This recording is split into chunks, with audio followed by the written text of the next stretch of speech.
how we operate our projects and how their models work in terms of taking information from our project operations and sharing data and incorporating it into their flood forecast models. And an example is when we went on Old Hickory, when we got to surcharge pool. And what surcharge pool means is the pool is full, we have no capacity to store any more water, so we're going to be making rapid gate adjustments so we don't lose the project, so we don't overtop, as General Peabody showed. So we started making gate adjustments at that point in midday Sunday, up to every 15 minutes, so that we wouldn't lose. We had to hold the pool steady, we couldn't let it rise anymore. And there was some miscommunications between us and the Weather Service at that period of time that we learned lessons from. And now we have incorporated those improvements so that we have continuous communications with the Weather Service when we make gate adjustments. And they can roll that into their models and then make more accurate forecasts. And just one or two other items I'd like to highlight. Issue 21, which was implementing redundant water management enterprise architecture, and that was related to the network outage we had on Sunday. There was a network outage that occurred about 9:30 a.m. It was related to a Verizon communication line that was broken. But we essentially lost our internet connectivity from 9:30 in the morning to 8 p.m. That didn't mean that we couldn't communicate, but it made it difficult for us to communicate. And we have now incorporated redundant systems so that we don't lose internet capability. So it'll improve our communication in the future. And then the last one that I'll highlight is issue number 27, which was really our operations of the project. That issue is actually identified as a sustain. The reason it's identified as sustain is because we think, in hindsight even, looking at our operations, that we operated the projects as good as we could have. That was part of the heroic effort that General Peabody described. And this is really an important piece for the public to understand. If this event happened again today, we would have the same amount of flooding. It fell in uncontrolled areas. Our project operations occurred as good as they could have, and there was not anything else that we could have done that would reduce the flood levels. What we really learned is that there are better ways that we could communicate information and share information with our sister agencies, particularly the Weather Service, that would allow them to make more accurate flood forecasts in an earlier manner. So that's a big lesson learned there. And we did, even though we identified that issue 27 as a sustain, we do have some lessons learned that we're incorporating for that issue. Some of the key takeaways, next slide please. Key lessons learned. Communication and coordination during extreme events like this must be improved between the Corps and the National Weather Service. And we have implemented some of those improvements and we're going to continue to do so. There was a disconnect on technical information that was exchanged between the Corps and the National Weather Service, and this was a contributing factor into problems with flood forecasts. The water management staff performed in a sometimes heroic manner. General Peabody mentioned that already, but technical systems can be improved and a common operating picture between the Corps and the Weather Service can be refined, and we're incorporating those improvements. And then the last point I'd like to make is that nature can overwhelm any man-made structures, and that's what happened in this event. We had well over a 1,000-year event. It fell in uncontrolled drainages, and we had flooding that resulted in that. So that's a lesson that we have learned. Without the additional project authorizations, there's not anything else we could do to control those uncontrolled areas, but we certainly can do better at communicating to the public and communicating with our sister agencies, National Weather Service. Next slide, please. Okay, General Peabody mentioned the post-flood report. Now, this is another document that we do after a major event like this. We do our after-action review, which we're talking about today. The post-flood report is really a technical document, and it's really aimed at capturing the hydrologic and meteorologic event that occurred so that we can roll those things into our models and better understand what happened. And that'll help us to improve our models of the system also. So that's what this post-flood report is going to do. We've already gone through and started. We got some initial funding to go and make sure that we captured the high water marks and all the drainages that we're talking about. We have done that. The rest of it, we have identified our funding of $700,000. And we will, once we get the rest of the funding for this post-flood report, we will initiate the rest of the report and complete it in 10 months to 12 months. Next slide, please.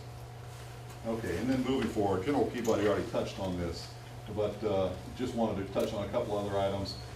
We have improved interagency coordination. We have improved in terms of real-time sharing of project release information, and that was actually shown in the August event. Our water management has established some triggers to start their 24-hour operations. That's an improvement. And then we have increased information to the public through media. And those are the key points in the way ahead. And that's all I have, sir. Okay. Thanks, Rich. Thank you. Okay, let's go ahead and turn the slide off, Bill. At this time, what I'd like to do is introduce our Nashville District team, who will be prepared to answer detailed questions. If I cannot, I ask him to stand up. Colonel Anthony Mitchell is the district commander. Mr. Barney Davis is our chief of engineering construction. Mr. Bob Sneed is our chief of water management, and Ms. Diane Parks, chief of operations. We also have in the front row here Mr. Mike Wilson, who is the deputy program manager, and Mr. Bill Woodard, who is our legal counsel. And I'll be deferring some of your questions to them. Yes, ma'am, I think you had a question. Yes, I had a question for Mr. Hancock. You said the water management implemented Yes. 24/7. My name is Lauren. I work for Channel 6 in Paducah, Kentucky. 24/7 operations plan, what does that mean before? What that really means is 24-hour operations. We say 24/7 because it's 24 hours a day, 7 days a week, assuming the event went for that long.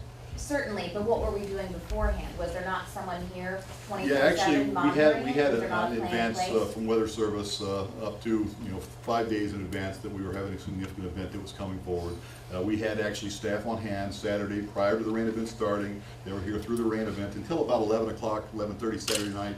At that point, we still didn't realize we were going to have the second day, which was going to make this the historic event. At that point, we still thought we had a handle on it, so we sent people home Saturday night. Between 11 and about 6:30 in the morning, we didn't have staff. Now, we had, people had cell phone numbers and things like that, but there wasn't staff manning our water management office Saturday night. And that's one of the lessons that we learned. We should have had that in place. If you had staff there in that hours between the 11:30 and the 6 o'clock, would it have made a difference at all on what ultimately happened on Sunday? It would not have made any difference in terms of the flood levels. Okay. It would have improved communications because National Weather Service tried to call us Saturday night, and they didn't get a hold of anyone. And they did at 7 o'clock Sunday morning when we were back in the office, and we actually had already implemented. We were going to have an 8:30 call with them, and we were going to have a 1:30 call with them Sunday. But they wanted to get some information from us Saturday night, and they weren't able to reach anyone. So it wouldn't have changed flood levels, but once again, it's one of those communication issues that we learned. Let me just caveat. Our experience from previous events indicated that we didn't need to go to 24/7 operations because we could do some of the management remotely, that the key decisions needed to be made periodically, a couple times a day, maybe 3 times a day, but not continuously and constantly. This event completely shattered that supposition and completely overwhelmed our capabilities and made very clear to us that what we thought was adequate clearly was not. And we just cannot let that happen again. Yes, sir. One of the sort of questions, if you will, that I often get from the public, really one of the chief complaints I hear from people in relation to this whole thing is folks feel like the lake levels should have been lower in advance of this event. And usually when you hear them blaming you, that's kind of what they're saying. How do you respond to those criticisms? I'm going to ask Mr. Sneed to comment in a second, but in general, the problem is we can lower the lake levels only so much in a certain given period of time, but we lower lake levels based on forecast. And again, as we indicated earlier, the forecast in this event, which again is highly unusual, the forecasts are typically very accurate, or they tend to be off on the high side. In this case, it was the opposite. Bob, you want to comment about what you actually did? Yes, sir. And your Bob? Mr. Bob Sneed, Water Management. What we did was on the couple days leading up to the rainfall on Saturday, May the 1st, was we did lower the lake levels behind Cordell Hall and Old Hickory about a half a foot. And then Cheatham, the Cumberland River right through Nashville, we lowered it by a foot. The challenge here is by the time you have enough confidence in a rainfall forecast, you have a limited amount of time to pull the water out of the river. And it not